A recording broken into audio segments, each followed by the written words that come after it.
16 सोमवार व्रत विधि। व्रत। यह व्रत सप्ताह के प्रथम दिवस सोमवार को रखा जाता है।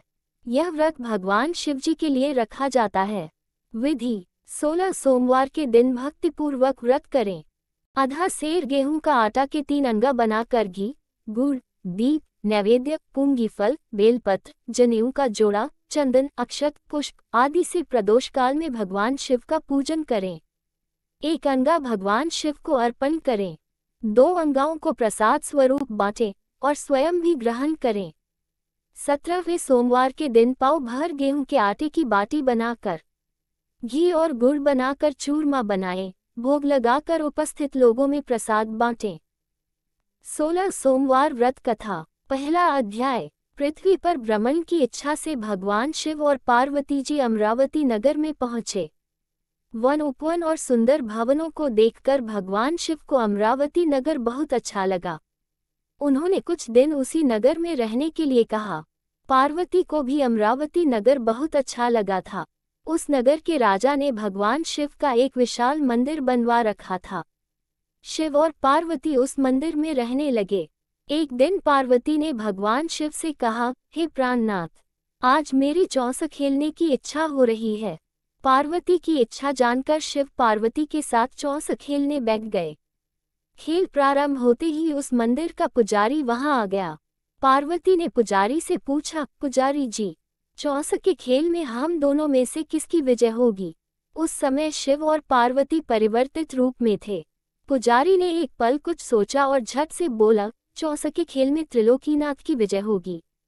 उद्धरण। ये कहकर पुजारी पूजा पाठ में लग गया।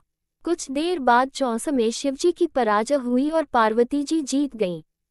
पार्वती जी ने ब्राह्मण पुजारी के मिथ्या वचन से रुष्ट होकर उसे कोढ़ी हो जाने का शाप दे दिया। शिव और पार्वती उस मंदिर से कैलाश पर्वत लौट गए।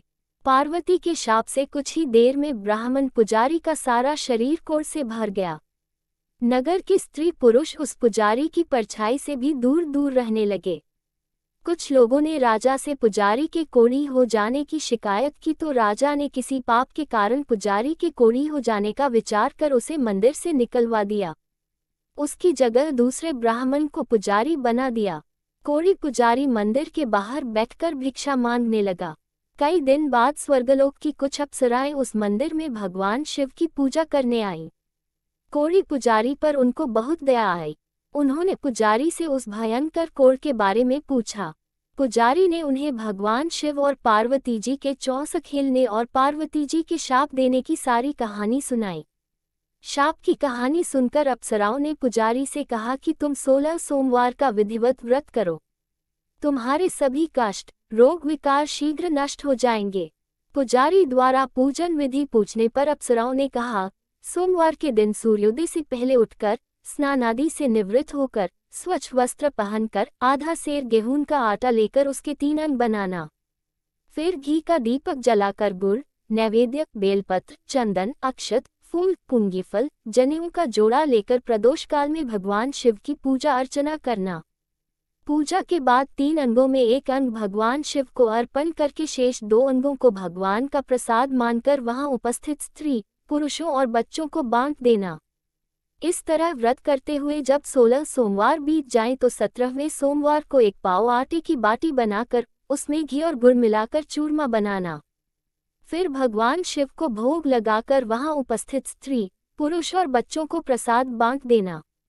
इस तरह 16 सोमवार व्रत करने और व्रत कथा सुनने से भगवान शिव तुम्हारे कोढ़ को नष्ट करके तुम्हारी सभी मनोकामनाएं पूरी कर देंगे। इतना कहकर अप्सराएं स्वर्गलोक को चली गईं। पुजारी ने अप्सराओं के कथनानुसार विधिवत 16 सोमवार का व्रत किया। फलस्वरूप भगवान शिव की अनुकंपा से उसका कोढ़ नष्ट हो गया। राजा ने उसे फिर मंदिर का पुजारी बना दिया। मंदिर में भगवान शिव की पूजा करता हुआ ब्राह्मण पुजारी आनंद से जीवन व्यतीत करने लगा। कुछ दिनों बाद पुनः पृथ्वी का भ्रमण करते हुए भगवान शिव और पार्वती उस मंदिर में पधारे। स्वस्थ पुजारी को देखकर पार्वती ने आश्चर्य से उसके रोग मुक्त होने का कारण पूछा तो पुजारी ने उन्हें 16 सोमवार व्रत करने की सारी कथा सुनाई। दूसरा अध्याय। पार्वती जी भी व्रत की बात सुनकर बहुत प्रसन्न हुई और उन्होंने पुजारी से इसकी विधि पूछकर स्वयं 16 सोमवार का व्रत प्रारंभ किया। पार्वती जी उन दिनों अपने पुत्र कार्तिकेय के नाराज होकर दूर चले जाने से बहुत चिंतित रहती थीं। वे कार्तिकेय को लौटा लाने के अनेक उपाय कर चुकी थीं, लेकिन कार्तिकेय लौटकर उनके पास नहीं आ रहे थे।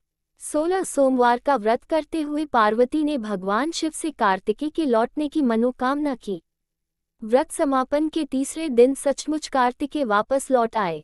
कार्तिकेय ने अपने हृदय परिवर्तन के संबंध में पार्वती जी से पूछा, हे माता, आपने ऐसा कौन सा उपाय किया था जिससे मेरा क्रोध नष्ट हो गया और मैं वापस लौट आया? तब पार्वती जी ने कार्तिकेय को 16 सोमवार के व्रत की कथा कह सुनाई। कार्तिकेय अपने एक ब्राह्मण मित्र ब्रह्मदत्त के परदेश चले जाने से बहुत दुखी थे। वह वापस नहीं आ रहा था। उसको वापस लौटाने के लिए कार्तिकेय ने 16 सोमवार का व्रत करते हुए ब्रह्मदत्त के वापस लौट आने की कामना प्रकट की। व्रत के समापन के कुछ दिनों के बाद मित्र लौट आया। ब्रह्मदत्त ने लौटकर कार्तिकेय से कहा, प्रिय मित्र, तुमने ऐसा कौन सा उपाय किया था जिससे परदेश में मेरे विचार एकदम परिवर्तित हो गए और मैं तुम्हारा स्मरण करते हुए लौट आया? कार्तिकेय ने अपने मित्र को भी 16 सोमवार के व्रत की कथा विधि कह सुनाई। ब्राह्मण मित्र व्रत के बारे में सुनकर बहुत खुश हुआ। उसने भी व्रत करना शुरू कर दिया। 16 सोमवार व्रत का समापन करने के बाद ब्रह्मदत्त यात्रा पर निकला। कुछ दिनों बाद ब्रह्मदत्त एक नगर में पहुंचा। नगर के राजा हर्षवर्धन की बेटी राजकुमारी गुंजन का स्वयंवर हो रहा था। उस स्वयंवर में अनेक राज्यों के राजकुमार आए थे। स्वयंवर में राजा हर्षवर्धन की हथिनी जिसके गले में जयमाला डाल देगी, उसी के साथ राजकुमारी का विवाह होना था। ब्रह्मदत्त भी उत्सुकतावश महल में चला गया। वहां कई राज्यों के राजकुमार बैठे थे। तभी एक सजी धजी हथिनी सूंड में जयमाला लिए वहां आई। उस हथिनी के पीछे राजकुमारी गुंजन दुल्हन की वेशभूषा में चल रही थी। हथिनी ने ब्रह्मदत्त के गले में जयमाला डाल दी। फलस्वरूप राजकुमारी का विवाह ब्रह्मदत्त से हो गया। 16 सोमवार व्रत के प्रभाव से ब्रह्मदत्त का भाग्य बदल गया। ब्रह्मदत्त को राजा ने बहुत सा धन और स्वर्ण आभूषण देकर विदा किया। अपने नगर में पहुंचकर ब्रह्मदत्त आनंद से रहने लगा। एक दिन उसकी पत्नी गुंजन ने पूछा, हे प्राणनाथ, आपने कौन सा शुभ कार्य किया था जो उस हथिनी ने राजकुमारों को छोड़कर आपके गले में जयमाला डाल दी? ब्रह्मदत्त ने 16 सोमवार व्रत की सारी कहानी बता दी।